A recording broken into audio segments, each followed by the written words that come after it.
आजकाल जो तो आपापल्या सोयीनुसार संभाजी महाराज आणि शिवाजी महाराज यांच्या इतिहासाबद्दल बोलतो, जो तो आपापल्या राजकीय उद्देशासाठी वेगवेगळ्या गोष्टींचा त्यांच्या इतिहासातल्या आपल्या सोयीनुसार त्या गोष्टींचा अर्थ लावतात.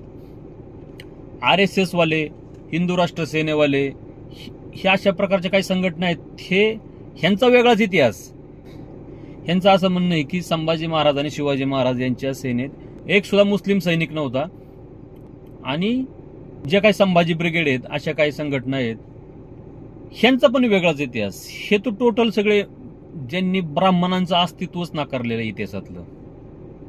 आणि काही जे मुस्लिम लोकांच्या काही संघटना आहेत, MIM झालं, त्या अशा काही संघटना आहेत, ह्यांनी तर असं म्हणायला सुरुवात केलेली की शिवाजी महाराजांच्या संभाजी महाराजांच्या सैन्यात 60 ते 70% मुस्लिम सरदार होते. हे लोक अशी आहेत की फक्त आपापल्या स्वार्थासाठी, राजकीय उद्देशासाठी आणि लोकांची माती बळकावण्यासाठी हे अशा प्रकारचे स्टेटमेंट देतात. पण आपण कुणाचं ऐकायचं, कुणाचं नाही ऐकायचं हे आपण ठरवलं पाहिजे. कारण हे लोक जे राजकारणी लोक आहेत किंवा जे सेलिब्रिटी लोक आहेत, ह्यांना त्या गोष्टीतलं नॉलेज नाहीये.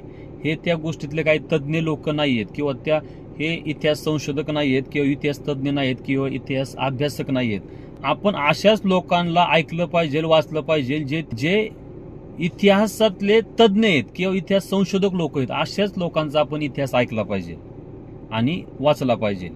आणि हे जे बाकी लोक इतिहास सांगतात, हे त्यांच्या सोयीनुसार सगळा इतिहास सांगतात.